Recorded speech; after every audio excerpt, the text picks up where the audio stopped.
Good morning. This is Amber Severance again. This is our second day. If you're just joining us today, we started this retreat yesterday, and you're welcome to go back and listen to anything from yesterday's recordings, and then we'll be here every day for the rest of this week. So this morning, as we get started, just want to share some encouragement with you from Psalm chapter 90, verse 12. And let me just read that verse for us, and then we'll chat a little bit, okay? Teach us to number our days carefully so that we may develop wisdom in our hearts. Some versions say so that we may gain a heart of wisdom. So I'd love to just challenge you today about your priorities for each day.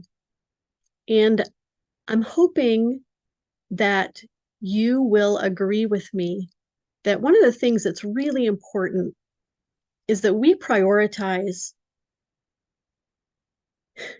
giving each day to Christ, learning to number our days before our feet even hit the floor with our precious cherubs who will more than likely jump on every raw nerve we have at some point during the day. Before we put those feet on the floor, to take a second and remember what's really important, what really counts most. And in the wisdom given to Moses, he says, teach us to number our days. Teach us to remember that life isn't always on this earth, right? We are here for a certain number of days, and we want each and every day to count for eternity. And when we do that, when we learn to number our days and we're careful about it, it helps us to develop a heart of wisdom. I can't think of anything wiser than fearing God. He says that in Proverbs. He reminds us of that over and over. And I just wanted this morning to share with you maybe one way, in a really practical way, to help you to give your day to God, to Christ. Years ago, I read a book that really helped me, and I wish I could remember who wrote it. I think the author was Elizabeth George. And my takeaway was this. She said, every day, give these 4 things to God. Give God your person, give God your people, give God your possessions, and give God your plans. And there was a season in my life, I can remember, when my kids were all under the age of, I think 9, 10, where that became a daily habit for me, that I would sit in my bed before they woke up, and I would think through those 4 things. God, I do not belong to myself. I belong to you. Whatever happens to me today, you have my person. Help my tone of voice with my children. Help my facial expressions. Help the way I speak. Help all of it, God, to bring you honor. Number 2, the people in my life do not belong to me. These children do not belong to me. Ultimately, they are yours. My husband is not mine. My parents are not mine. All the people that I love and care for do not belong to me. They are yours. Please help me to hold them with an open hand, allowing you to do as you will with each one of them. Number 3, God, my stuff does not belong to me. My possessions do not belong to me. My stuff is not mine. Whatever happens, and I would pick something that meant a lot to me. I remember at one point we had gotten a brand new couch, and I really didn't want anything to happen to that brand new couch, but it's a thing. It's a thing. God, the couch isn't mine. Help me not to get angry. My van is not mine. My stuff is not mine. It's yours, and I want to use it to further your kingdom. So help me not to love it more than I love you. And fourth, my plans. God, I got plans.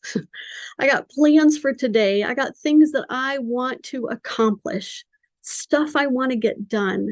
But God, my plans might not be your plans for me today.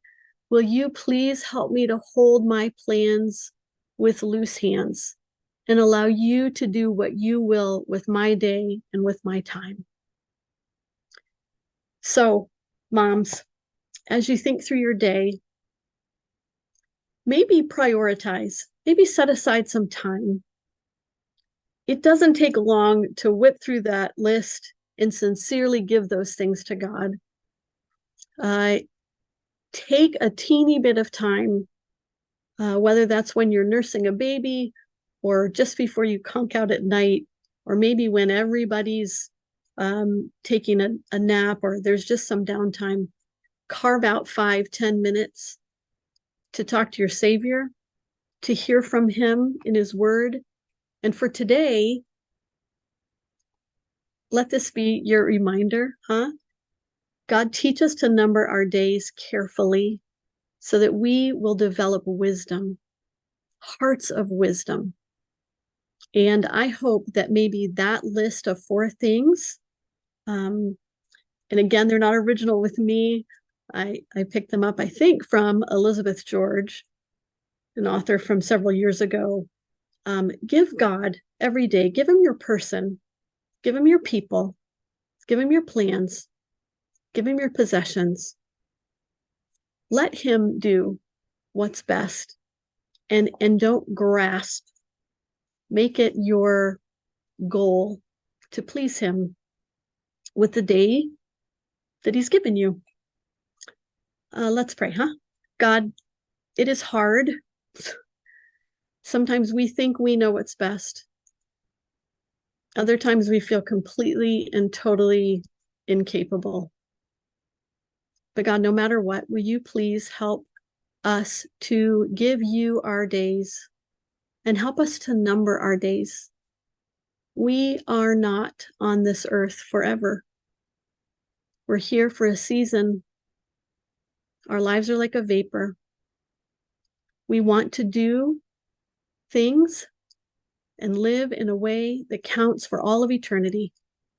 So help us day by day to prioritize time with you and also to rightly think through our day, that we ourselves and the people in our lives and the stuff that we own and the plans that we have are not ours. We are not the boss. You are. Help us to live that way. In your name I pray. Amen. See you tomorrow morning. Hello and welcome back to day 2 of our Run the Race retreat. If you're tuning in for the first time, thank you so much for joining us. This is actually the second day of our event, so you may want to go back and watch the Getting Off the Starting Block session first, but you absolutely don't have to. We're glad you're here. And if you joined us yesterday, thanks for coming back again.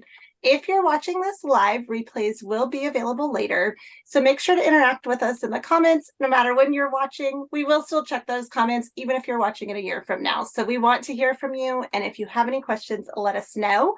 But let's start with some introductions. Jonna, since you're on top, I'll let you go first. Why don't you tell everyone about yourself? Hi, I'm Jonna Lawrence. I am a veteran homeschool mom of 4, and I work with Sunlight in their marketing and product development. And sometimes you see me on the app as a mentor and on the convention floor.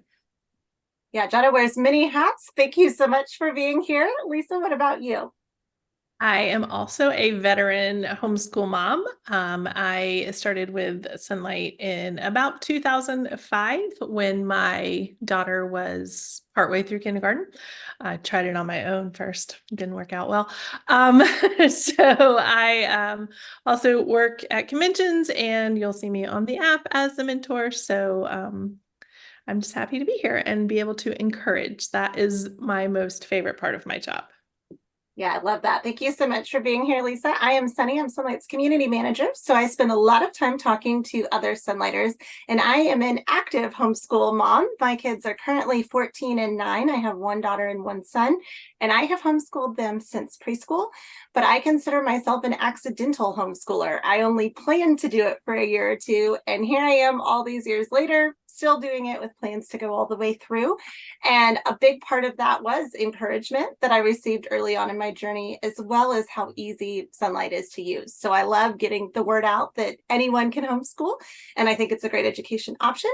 But let's jump right into today's session. We are talking all about setting your own pace, figuring out what your schedule should be, and really how to customize your homeschool experience. I think it's pretty normal at one time or another for everyone to feel like they're falling behind in some way, whether it be a goal they set for themselves or their local school district, or maybe another homeschool friend that they know whose kids seem way more advanced than their own. So what would you ladies tell somebody who feels like they're falling behind? Are they, and what should you do when you have those feelings? First, quit looking at everybody else. Look at your own school. You have to set your own schedule. And today's age, everyone puts out their best vision of their family so people can see it. And that may not really be what's going on. So just know that. Moms are our worst enemies because we compare ourselves all the time. So, Lisa? Yeah, I think you're right. When we look at social media, we are definitely seeing the highlight reel, not all the B footage that's on the cutting room floor. No one is going to post a picture of a temper tantrum or a meltdown over math. So yeah, I think we have to be very aware of what we consume, especially if we struggle with that kind of thing. Um, my favorite thing to say when someone tells me I'm behind is behind whom? Um, you know, some bureaucrat in a governmental capacity has set some standards. So, what is that? They don't know your child, and you do. So as long as you are making forward progress, then you're doing a great job. Yeah, I absolutely agree. Any progress is good. And it's very normal for your kids to develop very quickly in some areas and slowly in other areas. We all have our own pace for when we're going to develop certain skills. And sometimes it's hard to remember that if you are comparing, like, oh, well, first grade, you should be done with this. By sixth grade, you should know how to do this. I mean, that, again, like Lisa said, it's very much an arbitrary, somebody said, here's what the standard should be, but where did that information come from? As people, we're all individuals and we all learn things differently.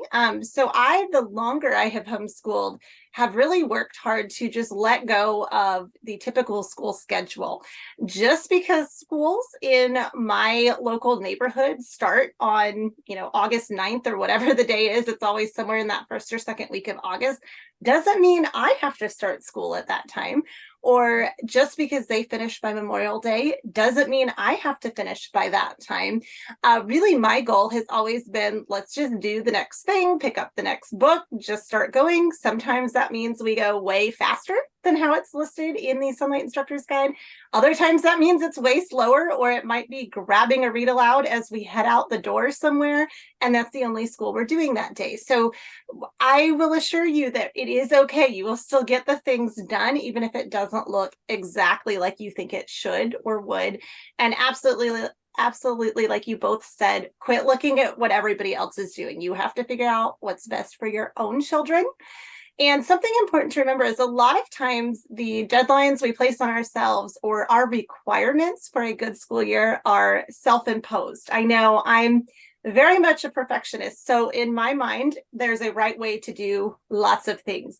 There's a right way to clean the kitchen after a meal. There's the right way, to put your room back together, all of these different things. But so much of those right ways are really just my way of what I think is right.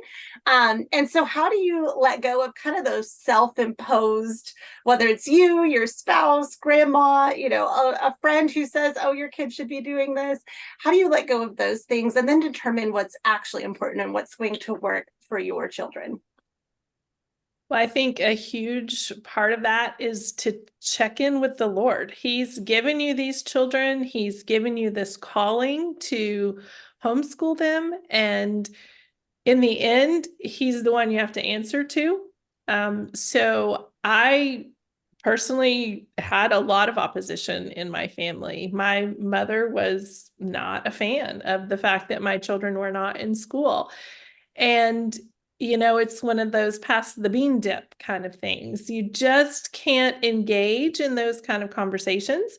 Um, I was happy. My husband was happy. We felt like we were doing what the Lord called us to do. And those were the qualifications that we were trying to meet up to. So when I got down on myself because whatever wasn't happening, I really had to go back to that. Why am I doing what I'm doing? And check in with the one who really made a difference about what he thought about what was happening in our homeschool. And sometimes I was convicted that maybe I wasn't doing the right thing.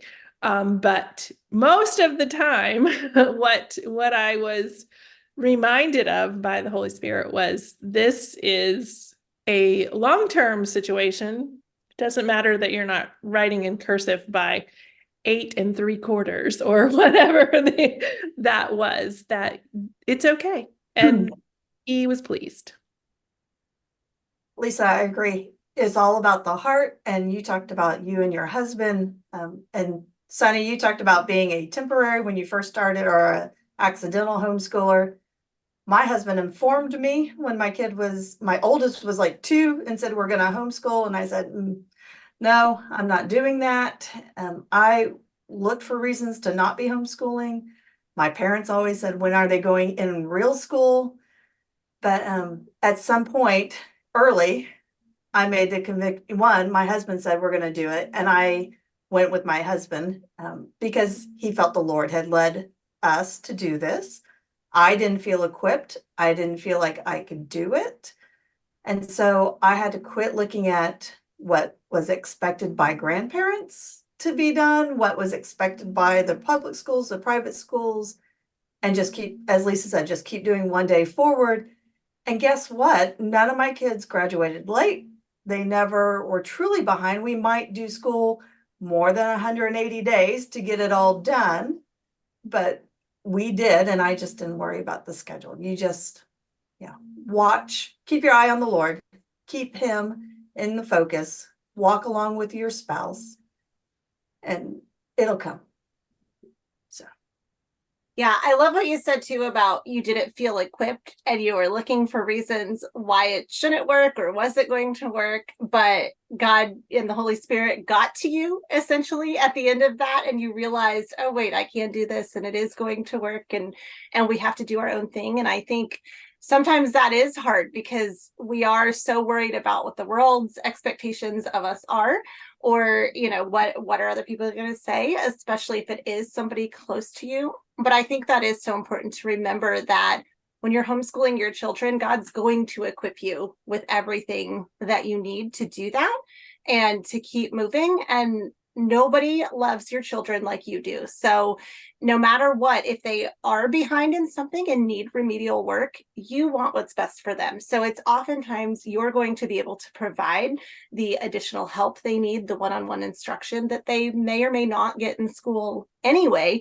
And, you get to spend that time together and love on them too, which I think is so good. I know we often talk about homeschooling, creating these strong bonds with your children or your kids with each other. And so there's so many benefits from that. So yeah, I kind of liken it to putting on blinders and not looking, to my right or to my left and what everybody else is doing, and turning to God in prayer and saying, is this the right thing? Are we on the right track? Help me with this. I don't think I can do this, but you're asking me to. So what do I need? And let's talk about too, like doing things the right way. I know I mentioned my natural tendency is to be very much a perfectionist. And I know when I got Sunlight, I was so excited because it was all scheduled and it told me exactly what to do. And a lot of people can find that intimidating because they think there's one right way to do it. But as I've moved on in, multiple years of Sunlight, I've realized how incredibly flexible it is too, and adaptable it is.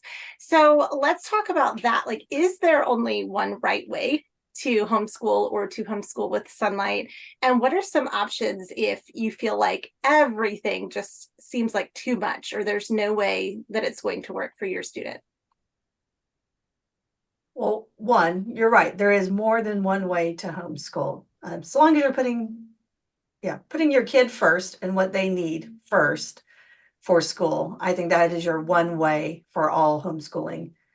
Don't work on your schedule. You need to work on your kid's schedule, and that's a reality check. The other part is that Sunlight gives us our guide. We call it a guide, not an instructor master. So it's not your instruction taskmaster. It's just your guide that kind of charts you through the year. And if you don't do everything in it, it's okay. If you have a boy who really can't handle reading a book about a little girl and he rolls his eyes every time, maybe put it aside and skip a book and then come back to it later when the school year's done and see if he changes his mind. So Yeah, I think that the right way to homeschool is the way that the homeschooling gets accomplished. So that makes it the right way. But there are lots of ways to use Sunlight. It is a very full, rich program, and if you don't get to everything, your child does not going to suffer. You know, if it's like Jonna said, a book that just no one in your family can abide by, well, that's okay. The beauty of the layering that comes through Sunlight with the readers and the read alouds and the history spine and all of that, you're still going to get the information. You'll just not have it in that form. You're going to get it somewhere else. But the right way is the way that the school gets done, because that's the main thing. Well, and I love what you said. Yeah, as long as it's getting done, but even that can look different for your kids depending on their skill level. Or Jonna mentioned like a boy who may not like a book with a female protagonist, things like that. You can pick and choose. Also, something when it comes to like history and science, oftentimes in the early years, it's about exposure. And Lisa, you mentioned that layered approach. You're going to come back to those topics again. So if, in first or second grade, your child just does not seem to be retaining any of that information, that's okay, because they're going to come back to it again. And those of us with older kids or graduates will tell you that it does work. We've seen that over the years as our kids mature and grow, just the amount of information that they're able to work through and understand, and they're able to find information if they don't already know it. So yeah, I know with my two, I've taught them very, very differently. They're 5 years apart, so we've never had them together. And my firstborn was the little girl that would sit right next to me, and I could read to her all day long, and she just ate it up. She just loved it and would sit there and listen, and it was very easy to tell that she was paying attention. Then my son came along and he wanted to wiggle and make noise and jump off the couch, and he thought books were boring and all the different things. And we quickly learned that he would need to build with Legos or eat or color or do something with his hands or sit on a bouncing exercise ball while I was reading to him. And it's so funny because now that he's in fourth grade, he does talk about, oh, I really liked that book, or that one was good. But I thought for years, I'm like, there's no way he's catching any of this. So you do have to look at your kids and see what's going to happen. But yeah, for some kids, you can do it exactly, down the schedule in order, and they're going to be great. For others, you're just grabbing a book and saying, you want to start here? Let's do this one first. And so my goal has always been do some school whenever I can. So it might be a Saturday, we pick up a book and read it together. Or it might be, oh, I've got 30 minutes here. Let's go ahead and do a little schoolwork in. And that works very well with my son, who doesn't want to sit for hours on end. So play around with what's going to work with your kids. And like Lisa said, as long as you're doing something and seeing progress, you're on the right track. So that's important to know, that even if you did it one way with one child, the next one might be totally different as well. So let's kind of lean into that a little bit and talk about determining what works for your family. How do you find this out. And then also there's different seasons, right? When kids are young, you teach them differently than you do as they get older. How do you figure out, okay, right now, this is what I need to do, and then maybe a year or two from now, it's going to change? How do you determine that? I think that's not just homeschool, that's parenting. I mean, I remember, and my daughter is in the thick of it right now. She has a 15-month-old, and what worked last month, oh, he was finally doing whatever. And then unbeknownst to anyone else, Thomas changed all the rules. And so she's figuring out something new. And that's kind of how homeschooling might go for some people. I know it's how it went for us. I had a math lover and then I had tears, or I had one who I knew she could read, but she refused to read aloud to anyone. So I couldn't prove it to anybody.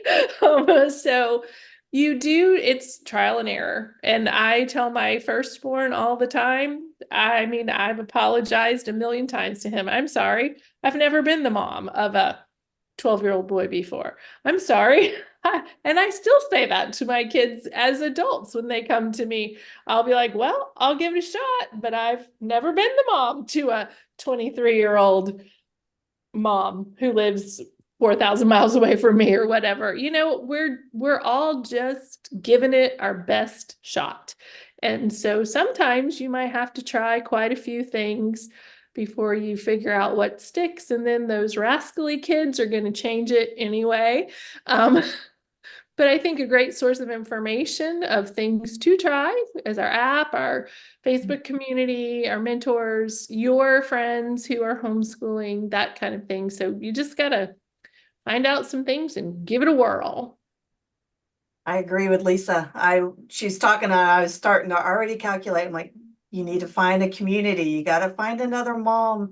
You got to, our app, we provide it. When I was actively homeschooling and as a beginning homeschooler, even till I had 7th grader. I mean, so I was 8 years into homeschooling.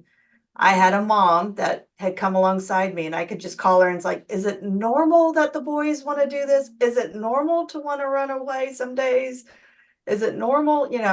Do girls always cry when you correct their handwriting? And she came alongside me and said, yes, and each kid's going to be totally different, even though you birthed them all from the same family and you are raising them the same way. They will be, you'll have 4 kids and they'll learn 5 different ways. So I love that. Yeah. And just remember that nothing is forever. So if you're in a hard season right now, I know there's definitely been times with both of my kids or, whatever, like Lisa said, it's kind of a parenting thing. You have to learn what works with your kids at different times. But just remember, okay, this is a hard period right now. I've seen those come and go in the past. This one will get through this as well. And so just keep going and trying things. And then don't feel like you have to be locked into, okay, I'm trying this. Now I have to do it for any certain set time period. I know sometimes it's like, oh, I have this math book that goes through the whole year, so I need to use it through the whole year. I'm not suggesting that you throw it out after 2 or 3 weeks, but if you've done a whole semester and it's not working, that child's not understanding, it might be time to consider something else. And I love what you ladies said about getting in the community and asking those questions. I had homeschooled 4 years. And then when my younger child was not reading as quickly as his sister, I started to wonder, oh, is something wrong? What do I need to do? Got into the community and saw that the normal reading age is very vast for different kids. And so it gave me that peace of mind of, okay, he's just not ready yet. And spoiler alert, he reads fine now. So sometimes you just need that reassurance from other people who have been there, that are further along. And don't try to do it alone. If you are that independent person and you're like, oh, I'm good, I've got this, I would highly encourage that you at least get in the community, see what other people are saying, because there have been times that I thought, oh, I'm not dealing with that. I don't think I need that advice. And 2 years later, I was dealing with that and needed that advice. And also it's just a fun area to get suggestions from people, whether it be, how do I store my books more creatively? Or, I joke, but it's so true. I got my rolling cart because I had seen so many people rave about how amazing they are for homeschooling. And that has been a great tool that we've loved. So yeah, get in the community. If you don't have one locally, that's fine. You can still join us in the Sunlight Connections app, or, spend time with us on Facebook. And we're all in there to offer advice, but then you'll also have the wisdom from all the different, Sunlight families who have been there before. Hive mind is a great thing. Yes, absolutely. Yeah. And we all thrive in community. I think sometimes it's hard to remember that, but yeah, we've always as a human race needed community, and that is a way to thrive and get that encouragement that you may need. We talked a little bit about avoiding the comparison trap earlier, though, because that's the other thing. If you're seeing what people are doing, how do you keep from taking it too far and being like, oh, everything goes well for them, or trying to keep up with a standard that might be causing burnout? This is another common problem for anybody that does anything for a long time. And with homeschooling, sometimes you're looking at a very long time period that people are doing that. So how do you avoid those types of things? The easiest answer is to turn off your phone. But you know, put what they're doing, admire what they do, admire what they say, but then just remember that is God gave them those children for their life, and God gave you your children for your life. And I have found in conversations like later on, moms that I've admired on how they have things all put together. I have one mom, I joke with her to her face that she's a Pinterest mom, because everything is perfectly laid out. She has all the little signs, everything, the stickers, and mega homeschool plans. And she's like, we talked and she goes, I couldn't school like you do. You always have it together. And I'm like, are you kidding? Mine made it to the table and we were happy. Their hair not brushed, nothing's in place, nothing's cute. But there is a story for everybody. And you just need to remember that your children are your story and God gave them for you. And so cherish them and not worry about, and we've already said that, but don't worry about everybody else, and keep a journal. I would say journal at the beginning of your year, even if it's the first of the calendar year, write where your kids are. And then every month, just write up a review of where your kids are, and you'll start seeing, oh, look at the progress we're making. We may not look like we made it more than 4 lessons in math, but we know our multiplication now for that set or whatever. Yeah, I think that is all great advice. I do think that when you start to talk to people that you think have it all together, they think you have it all together, and they're trying to be more like you and you're trying to be more like them.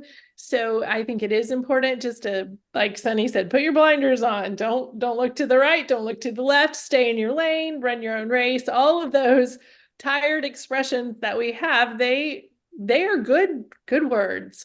And burnout, I think one of the best things that I did to avoid burnout was I attended a convention. Even once I started working at conventions for Sunlight, I refused to work the Florida convention because I wanted to attend the Florida convention. I didn't need to buy anything. I'd already bought Sunlight or knew what I was buying. But hearing the speakers just to educate, seeing people who are ahead of me, being encouraged, because I homeschooled back in the dark ages. We didn't have all the great community online that we have now. But I think that just doing whatever it is for yourself that refreshes you, whether it's exercising, gardening, taking, everybody has to have quiet time and you can read, whatever that is.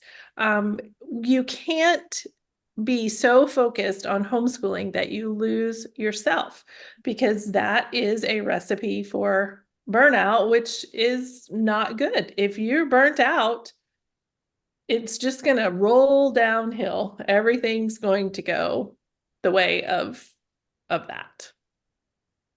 Yeah, I absolutely agree. I'm definitely somebody who, in the past, I think since I became a parent, less so, because I've realized this is my tendency. But if somebody asks me to do something or I see something that looks like a good opportunity, I just can't resist it because I'm like, oh, that could be good for me, or I could learn from this, or this would be good. And I have a tendency to take on everything. If somebody says, oh, this is good, I'm like, okay, great. The more the better. But as I've matured a little bit that way, I've gotten to the point now where I actually will tell people, please don't ask me to do anything, because then I will feel like you need me and then I will want to do it. But I just do not have that margin in my life right now to take on one more thing. And so if you find that you're burnout because you're trying to do too much, maybe you're in a co-op, you're leading Bible study at your church, you're working with a charity once a week, you're going on field trips. I think sometimes the tendency as homeschoolers is that we want to do lots of things, but we don't allow that margin to actually just spend time at home together, recharging, like Lisa said, whatever that is for you, if it's exercise, Bible study, gardening, we all need that time to just kind of decompress. And especially those of you that are more introverted, you really need that time away from people because you feel like you're maybe turning your personality on and off. I know that is very much me as well. And so I've learned to really say no to things and make sure that I'm carving out that time, because homeschooling does take time. And I know that I need to focus on that is a bigger priority right now than maybe doing 30 other things outside my home. Not that I will never get to do those things again, because again, your seasons, they don't last forever. But just prioritizing what matters most right now has been really helpful for me to avoid that burnout of just trying to do too much too fast. So that's kind of my tip for that. And then as far as comparison, I love what you both said about that person that you think has it all together probably thinks you have it all together. And it's kind of one of those where you're like, oh, if you could see my day to day, you would realize I don't. We're all like that. So really do not worry about what other people say. And I know sometimes that's easier said than done, especially if you don't have a lot of external support. But if you feel God has called you to do this, focus on doing it, hang out with like-minded people, or use that community support of other homeschoolers who know what you're going through. Sometimes it can be really discouraging if you say, I don't know if I should do this. And you're talking to somebody who says, well, yeah, go ahead and put them back in school, or go ahead and do this, right? If you're hearing exactly what negative thing you're telling yourself. So find like-minded community as well, I think is a big piece of that. Ladies, before we wrap up today, though, do you have any final encouragement that you would like to share, either about this topic or maybe something where you saw maybe the fruits of your labor down the line, or something that could be encouraging to people no matter where they are on the journey if they find that they're struggling to focus on what needs to be done in their own home or their own pace? I had a friend years ago that gave me, you were talking about finding your role of ministry, and I had been expressing to her, I don't feel I do what I'm supposed to be doing. And she just like, stop. She goes, God gave you your kids. That is your ministry. Quit trying to serve outside of what God's given you. And then she told me to be still and know that He's God. So. Yeah, I think the Bible says that we have everything we need for life and godliness in already. Like we don't have to ask for it, we don't have to look for it. We've already got everything we need for that. And our mission, our purpose is to use what we've been given to bring God more glory in our part of the world. And that might be simply within the four walls of your home. My children have told me they're all grown. We maybe didn't understand what you were doing for us, but now that we're older, we're really appreciative of the sacrifices that you made, which maybe it was a sacrifice, but really, I'm not sure it was a sacrifice. It really was for my benefit as well. And I just wouldn't trade any of that for all the dollars, and all the dollars we missed because I was here or whatever. It really is, it's a race, it's a marathon, it's not a sprint. So quit sprinting, buckle in for the long haul, and really just keep an easy, steady pace that you can maintain for the entire 26.2 miles of the marathon. Which I for totally some of thought us you were is going to say years there. 6.2 years, but Yeah. I was close. I made it 23. Yeah, and actually that's my little tip there is, if I total up how long I'm going to be homeschooling my kids, it will be over 20 years. But I don't think about that piece of it. It's like, what am I doing this year? What are we doing this week? The instructor's guide splits your schedule into a week. Bite it off into manageable chunks. Don't worry about, high school graduation when your child's starting preschool, because it doesn't matter yet. You will get the information you need when you get to that stage. I love what one of you said, I've never been a parent to a 23-year-old until I am, right? Like those are things that you're constantly learning. Life is a journey. You learn your whole life. And so there's no need to worry about that, cross that bridge when you come to it. I know we're throwing in all sorts of little catchphrases the old today. tired expressions. Yeah. But they're All old the and tired cliches. for a reason. Exactly.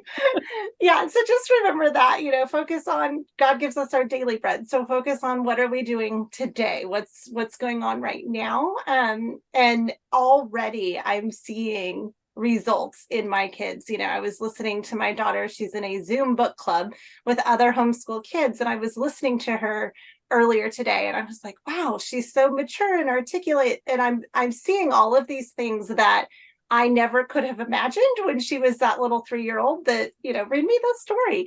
And so if you're anywhere in the early phases of your journey, just remember that those good days are coming. What you're doing is valuable. It's important. Oftentimes that's why it's hard, is because it's so important. So anytime you need encouragement or prayer, definitely reach out to us in the app here at Sunlight. We don't want to just sell you curriculum and then send you on your merry way. We really do want to help you along that journey, no matter where that is. And we pray for you daily. So if you need anything at all, let us know. Jonna, Lisa, thank you so much for being here today. And if you're watching, thank you for joining us. Make sure to return tomorrow for day 3 of our event. That one is all about staying focused. And so you'll find out more about that one tomorrow. But thank you so much for joining us today. And if you need anything, let us know.